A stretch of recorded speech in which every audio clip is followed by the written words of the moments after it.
Ny mety toetry ny andro any an-dranomasina ny alakamisy 12 Jona dia 22 amin'ny ora maraina hatramin'ny zoma 13 Jona dia 22 amin'ny ora maraina. Azovana ny alin-drano avy atsimo mandrevana any amorontsiraka voany sy atsimo mandrevana atsimo ary atsinanany nosy iray manontolo. Aherina heribe ny ranomasina tombanana ho 3 hatramin'ny 4 metatra ny avon'ny onja eo anelanelany mainty rano sy morombe ary ny any amorontsiraka atsinanany nosy. Hatratra 4 hatramin'ny 10 metatra kosa ny eo anelanelany morombe sy taolanaro. Anio 1 Jona dia 22 hatramin'ny 4 Jona dia 22 maraina ny eo anelanelany morombe sy taolanaro. Sy rapitso 20 Jona dia 22 maraina hatramin'ny 4 Jona dia 22 atoandro ny eo anelanelany morombe sy mainty rano. Ary manomboka ny 20 Jona dia 22 alina ny eo anelanelany farafangana sy taolanaro ary hitatra tsy kelikely mianavatra manomboka ny 13 Jona. Mahazo fampitandremana amin'ny loko mena ny eo anelanelany morombe sy taolanaro ary fampitandremana amin'ny loko mavo kosa ny eo anelanelany mainty rano sy morombe ary taolanaro sy ny tanjona bomba omby. Entanina koa ny rehetra mba hanaraka ny toromarika mena mampifana isan'ny tokony. Ho an'ny morontsiraka atsinanana tanjona bomba omby hatrany amin'ny tanjona angotsy. Andraona amin'ny sitokotoko avy atsimo atsinanana ny rivotra ka 20 hatramin'ny 30 km isan'ora. Hatratra 40 km isan'ora indraindray any amin'ny tendrony avaratra. Aheriny ranomasina avon'ny onja 5 hatramin'ny 3 metatra. Isy alin-drano avy atsimo atsinanana. Tanjona angotsy hatrany manoro. Andraona mahalana avy atsinanana atsimo atsinanana ny rivotra ka 10 hatramin'ny 20 km isan'ora. Ho avy avaratra kosa any atsimo toamasina ka 10 hatramin'ny 20 km isan'ora hatrany. Anonjabe na herin'ny ranomasina avon'ny onja anodidina 2 metatra. Hatratra 5 metatra indraindray noho ny alin-drano avy atsimo atsinanana. Manoro hatrany taolanaro.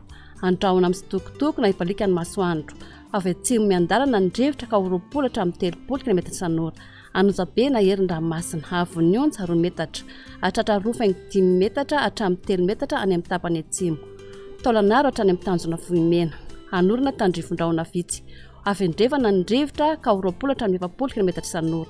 Hatratra 40 km isan'ora rehefa manalavitra amin'ny morontsiraka.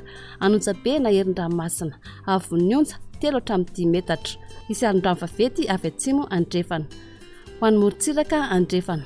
Tanjona vohimena hatrany amin'ny tanjona kapo. Anorina tandrivon-drahona. Avy atsimo ny rivotra ka 20 hatramin'ny 30 km isan'ora. Hatratra 40 km isan'ora indraindray. Aherina heribe ny ranomasina avon'ny onja 3 hatramin'ny 10 metatra. Isy alin-drano vaventy avy atsimo andrefana. Tanjona kapo hatrany amin'ny tanjona velanandro. Andraona amin'ny sitokotoko. Avy atsimo amin'ny ankapobeny ny rivotra ka 20 hatramin'ny 30 km isan'ora. Hatratra 40 km isan'ora indraindray. Adiny mpanonja na anonjabe ny ranomasina. Ahery indraindray. Avon'ny onja 2 hatramin'ny 2 metatra. Hatratra 5 hatramin'ny 3 metatra. Tanjona velanandro hatrany analalava. Ibalika ny masoandro. Ho avy atsimo na atsimo atsinanana ny rivotra ka 10 hatramin'ny 20 km isan'ora. Hatratra 30 hatramin'ny 40 km isan'ora ny alina sy ny voamaraina. Adiny mpanonja na anonjabe ny ranomasina. Avon'ny onja ahatra 5 hatramin'ny 2 metatra. Hatratra 5 metatra indraindray. Analalava hatrany amin'ny tanjona bomba omby. Andraona amin'ny sitokotoko na ibalika ny masoandro. Avy atsimo atsinanana ny rivotra manakaiky ny tanjona bomba omby. Anakafa avy atsimo atsinanana ny maraina ka 10 hatramin'ny 30 km isan'ora. Avy andrefana ny tolakandro ka 10 hatramin'ny 20 km isan'ora. Ho tonona diny mpanonja ny ranomasina avon'ny onja ahatra 5 hatramin'ny 2 metatra.